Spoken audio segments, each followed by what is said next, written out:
Real quick, guys, before we hop back into our interview with Jabari Davis, wanted to let you guys know that the Late Night Lake Show shop is open for one more week before we shut down and we start planning on the next wave of merchandise for you guys. So if you're interested in our friend of the show shirts or our brand new collaboration drop with Golden Knight, you see Omar rocking the cream joint right there. We also got him in black.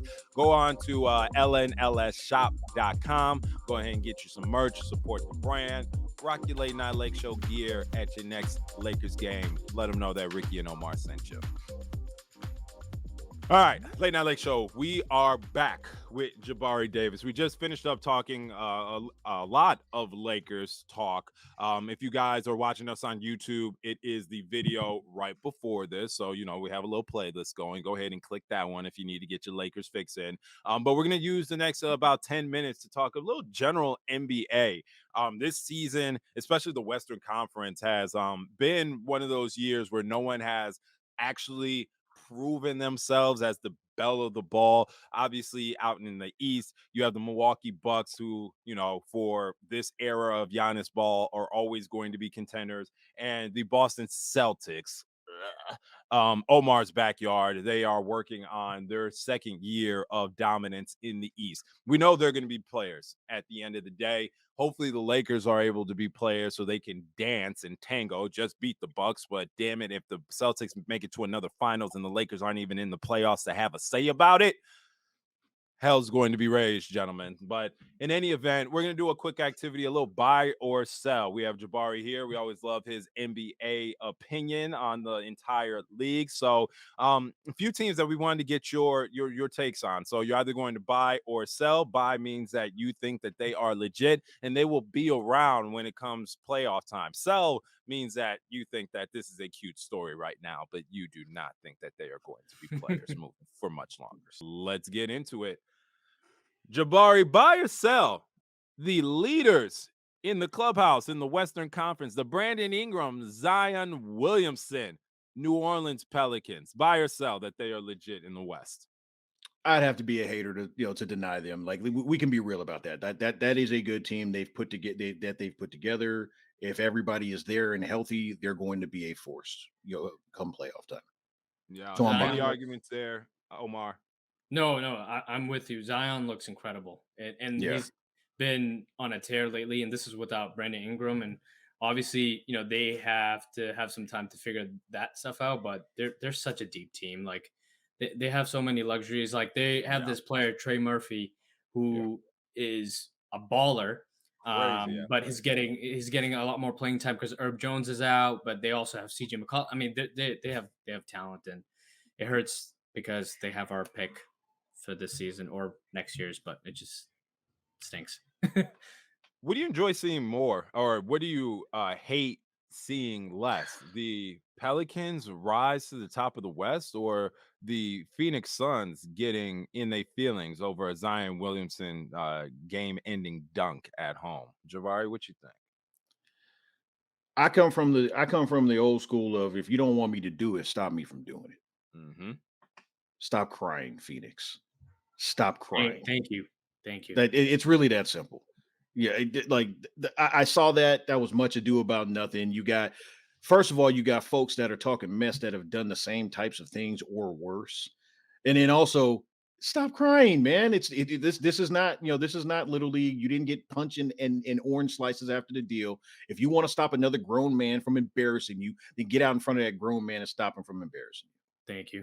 And just to mention, a lot of people forget, and of course, like media is not going to talk about it, but a few games ago, Mikal Bridges went off on a transition dunk and dunked the ball, and that was one of the reasons why, like, it was still talked about in the Pelicans locker room.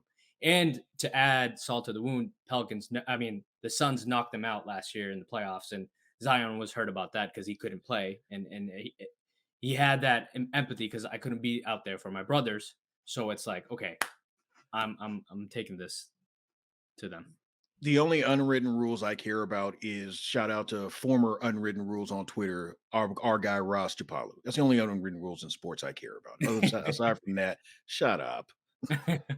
Simple as that. They have a rematch tonight, so we'll see if any fun stuff comes up there. Okay, moving on. The Denver Nuggets. We have Jamal Murray, who is back from his season-ending injuries. Nikola Jokic is still the Joker out there, right? Top three, top four big in the NBA. Probably still, as long as they're a top three team in the West, is going to be somewhere in the MVP talk.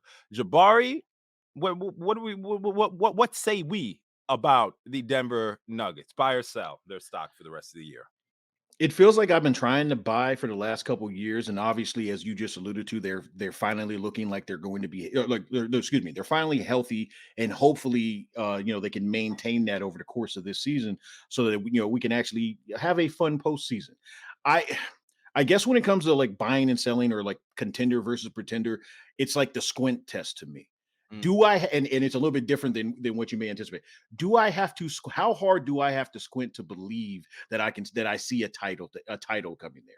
And with mhm, them, I got to be honest with you, this even though Jokic is incredible, if Jamal Murray is there, if all of their pieces are there, you know, I do think they're going to be a tough out, but I have to squint a little bit too hard. I don't see them as an actual title contender. But hey, you know what? If things broke the right way, they could be right there in line.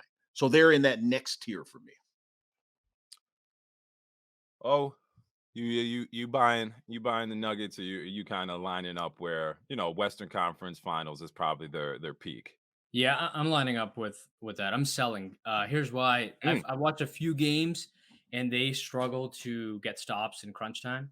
They're the 26th rank defensive net rating team right now in the NBA, and I feel like they kind of got away from what worked well, the bubble season when they made it into the Western Conference Finals, is having those athletic wings to complement Jokic. So when they had Jeremy Grant and Jermichael Green, I think might have been on that team too, but those types of players are nice to have when you have a big that's going to be playing drop coverage, and usually that's barbecue chicken in the playoffs. right. But having those wings that can help you, on the help defense and weak side, that helps a ton. But they struggle getting stops in the regular season against teams that aren't that good. So that's hinders my ability to buy them. But everything you said is true.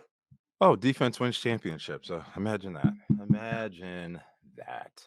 A couple more.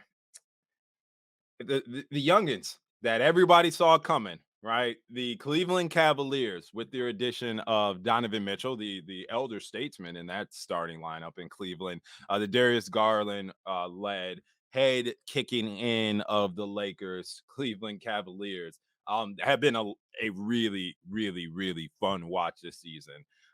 Jabari, they're not one for defense over there. So I'm wondering, you buying or selling on this Cleveland team for this season? This is another one, and I'll be quicker about it. I want to buy. I want to buy. And this is coming from someone that looked at it and said, like, how are they gonna make those pieces fit? 2 straight years. Last year, when they had all the bigs, I was like, how is that gonna work?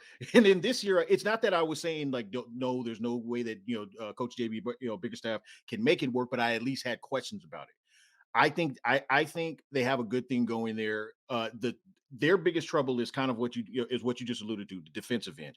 Depending upon what the matchups look like, and I'm already fast forwarding to the postseason with them. Depending upon what the matchups look like, it could be very interesting for them, or maybe over the course of the season, they continue to instill defensive principles and they continue to find ways to mask the fact that I'm not taking anything away from Donovan. The fact that you got two smaller guards that aren't necessarily defensive stalwarts, in your backcourt, and it takes care of itself. But you know what? I'll go ahead and I'll buy. I lied about making it quick.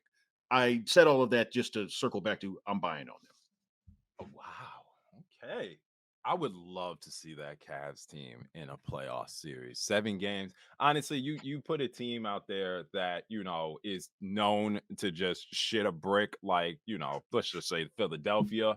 Everybody Mhm. in the country is going to be cheering for that Cleveland team. The momentum behind a squad like that would be astronomical, and just like the feel good story of the season. Couple more, and these guys, these guys, I think, are kind of cute hanging out up here. But I wanted to get your POV, and if you think this is actually something we should keep an eye on. The Brooklyn Nets have been Got the to talk about it. biggest soap opera in the NBA this season, and this is saying a lot because the Los Angeles Lakers are a team in the NBA, and the Golden State Warriors literally had somebody knock out their teammate Draymond. Where do you align the KD Kyrie Brooklyn Nets as they sit here today in the 4 seed at 16 and 12? The Lakers would kill for 16 and 12 right now. Jabari, you buying or Yep. selling? I don't believe in them. Mm. And I'm not going to, I won't even, I won't even be clever about it. I look at that and I say, yes, in the regular season, they should win a lot of games, but you get to a postseason situation and it's going to be teams loading up on KD once again. And and maybe Ben Simmons over the course of this season also continues to round into form and finds a way to, to resurface. I'm not going to hold my breath. Maybe maybe Kyrie holds it together and doesn't say something else crazy or have something else, whatever that that it will be. I'm not holding my breath for that. Maybe an old team stage. I'm not holding my breath for those teams. There's a lot like going back to the squint test. I got to squint too hard, and quite Yeah, frankly, that's embarrassing that I got to squint that hard on a team with KD and Kyrie and Ben Simmons. such a good point. Omar, you adding any support or encouragement for this Brooklyn season? No, no encouragement at all. I mean, I'm selling as well. I think KD and Kyrie, they just have to do so much just for them to win these basketball games, and that speaks a lot. I mean, they don't have much of a margin for error, and maybe Ben Simmons does get better, but I think the team, the locker room, front off, I think there's just too many fractures there for them to have or go towards any sort of meaningful postseason run. Um, they got to make a lot of changes there. Agreed. Yeah, I mean, you can't keep going up and down on this roller coaster, and then we finally find some solid pacing, and it's going to be the end of the season when they actually find their footing. Last one, and I'm gonna be honest. Everybody said look out for them. I did not. I still don't. I'm selling. I'm selling. I don't care if they're a 4 seed this year. Like the beam, the Sacramento Kings are just the belle of the ball in the Western Conference. Everybody's just little cousin that we didn't think would amount to shit is actually amounting to shit. Jabari, the Kings are 14 and 10 and are the 5th seed in the Western Conference. Are you buying or selling that the Kings are even going to be here at the end of the season?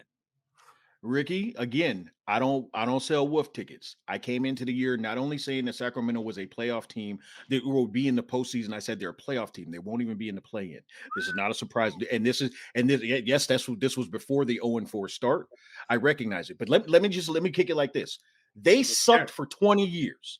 They stacked talent on top of talent on top of talent on top of talent, never figuring out that you can't just do it that way. And then finally, they appear to have done that. I recognize Mike Brown is a punchline. I covered the team when he was the coach. I understand what the vibes are. Right. It is what it Two-time is. coach. But he has figured it out. He has put get the right combination of players, get him in there, young, upcoming folks. Now, are they going to be world beaters? No. But that's a playoff team, man. You can if you take the name Sacramento King, it's kind of like if I don't, if we do a blind taste test and I don't tell you that that's Shasta, and I say, no, hey, Ricky, that's Pepsi.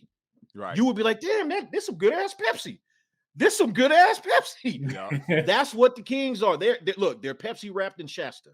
With a Shasta wrapper. Maybe not world beaters, but I do believe that is a playoff team. I gotta believe him, Omar. I gotta. Yeah, you persuaded me. You gotta be serious. Oh no, don't take my word for for bell. You convinced me, ringing Jabari. this bell. No pun intended. You've been ringing Oh, the the cowbell. Cowboys, they're coming back, right? We need more cowbell. Apparently, out here. I will say something that resonated with me when you just went on that prophetic message is that good teams that make the playoffs, they have an identity, and the Kings do, right? Like when the going gets tough, you gotta lean on what works for you and what doesn't, and they do that in a lot of these games, which is um true. Like Mike Brown has been pushing the right buttons, like rotating and figuring out what players should play what. One thing that's been a really good bright spot for them is Malik Monk. He's been coming off the bench and like playing really well, like pretty much the same production he provided for us in the Lakers. He's doing over there for the Kings, and it's been huge for them. If Good they for stay healthy, Monk, that's a man. playoff team, guys. Yeah. It is. Light the Okay. beam, baby. Light the beam. All right, last part of our NBA chats. The court, we're about 30% into the season. No better time to get an update on Jabari's MVP. Who do you have as today's MVP? It's disgusting to say. Please I don't am say it. not. I'm not going. Hang on. I'm not going to. I'm not going to like this because I think he's ultimately going to win it. But I think Jason Tatum's going to get your MVP. It is what it is, guys. I look. I'm not saying, hey man, What happened last night? Guys have bad nights. Guys have bad nights. MVP Like this guys? is No, that's it. Yeah, That's it. He's out of the running. Completely out of the race after Yeah. one bad game out of 82. No, honestly, look, I think Tatum's probably the leader in the clubhouse. Again, it's only 30% in, but Tatum's probably the leader in the clubhouse just based on the fact that he's playing at such a high level on most nights, and his team, while yes, that was a finals team last year, most of us did not anticipate them hitting the ground running given the circumstances that they were coming into the season. And and you could say, and speaking generally, you could say like, oh, that's a testament to Joe Mazzulla, and yes, he probably will be in the coach of the year conversation. But Right. the leader of the team, the leader in the clubhouse is Jason Tatum, and he's playing great. So like, you can say, Giannis, you can say Zion because he's also playing great. You can even say Booker, even though, he shows up small in those some of those matchups too. If you want to squint and say Steph, AD, Luka types, if their teams get in there, that's fine. But I don't know how you can deny Jason Tatum right now, man.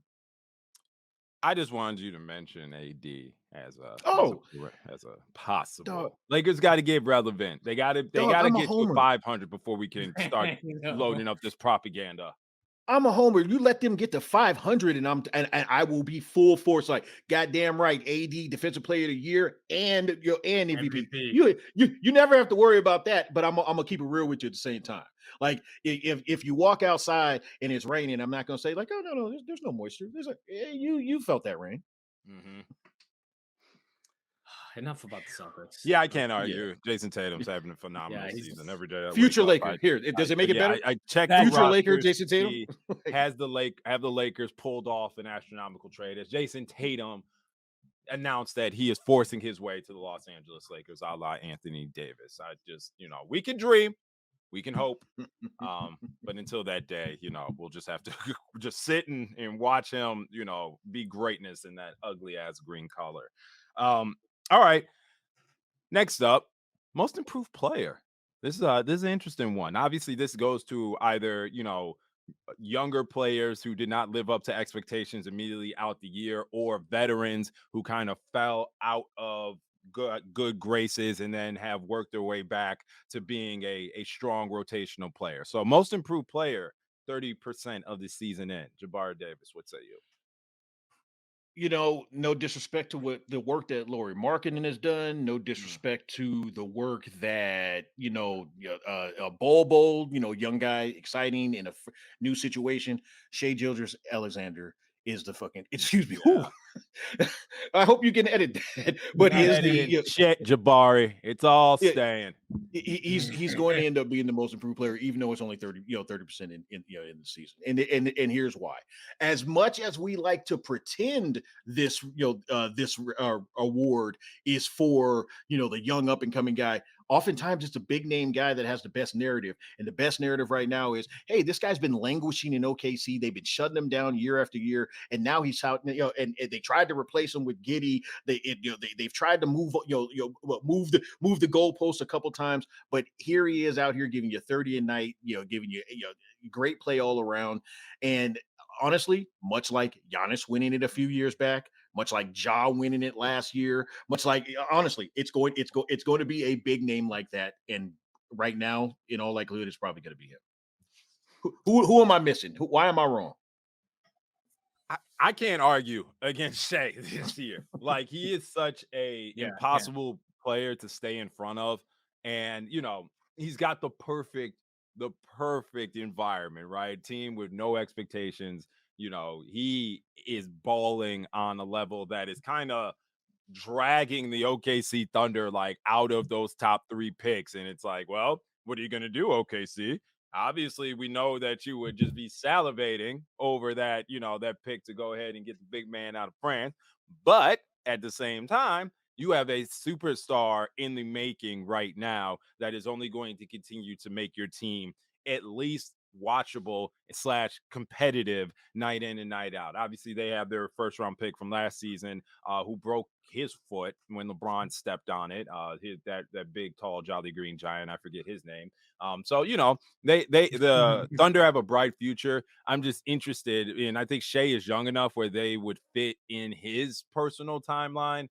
I'm just, I just got my eyeball on that just to see if Sam Presti just wants to re-up on 19 million more first round picks for him. We'll see, though. We'll see. I doubt it. Once you got gold, you hold on to it. But at the same time, the Sacramento Kings also traded their prize pick in Halliburton to I was Indiana. actually going to It bring worked him out. up as a potential most improved player, Halliburton.